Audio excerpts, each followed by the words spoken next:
I think of my life and I'm reminded of the parable of the prodigal son. In that story, that boy had everything he wanted. He had loving parents, he had opportunities, yet he chose to rebel, reject what they had said and leave them. I grew up in Bathurst and I chose to finish my high school and move to Sydney to go to university. Like the prodigal son, he chose to mix with the wrong crowd. I mixed with the wrong crowd. My friends at university were not real friends. They led me in places which I'm ashamed to have been. I've done things which I should not have done. I had lots of things which were reckless and silly. There are times I woke up in the morning where I thought, I don't know what happened last night. I don't know how I got here. It was a shame. I felt uncomfortable at church. My conscience was pricked by the fellow Christians, so I left the church. I stopped reading the Bible and praying because it just made me feel uncomfortable that I was not doing what I'd been brought up to do.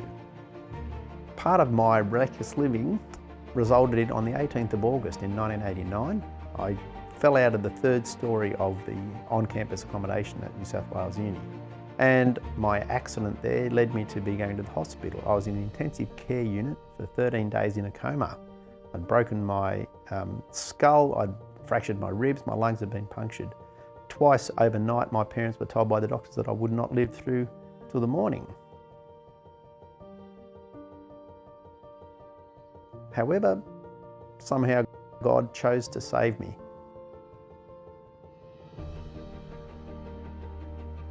God chose to not let me die there for His purposes.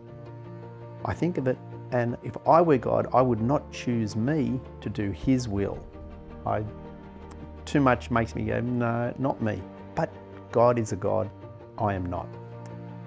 In the times that I had in the hospital, for months afterwards, I had a reflection wondering, why did Jesus save me? I didn't understand, but what He had done was He chose me for His glory. I would not choose me, I know too much, but He chose it and He's getting it right.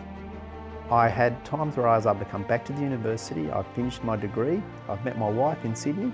We married, we've been married 27 years. We both love and follow Jesus, and our two boys know and serve Jesus as well. Since then, at the church here, we are part of the Connect group, where we get to meet on a regular basis with fellow Christians as we read the Bible. We get to pray for each other and encourage one another. I have the opportunity as part of my job to talk to kids each day about Jesus. I can tell them how He is the King and that they need to follow Him. I also have the opportunities at Kids Church here at the chapel on Sundays, where I get to teach some of your kids about Jesus. It's a wonderful opportunity to talk to them about Jesus. I love having the opportunity to share with others what Jesus has done in my life and how He has saved me. It's a great blessing for us to follow Jesus as the King.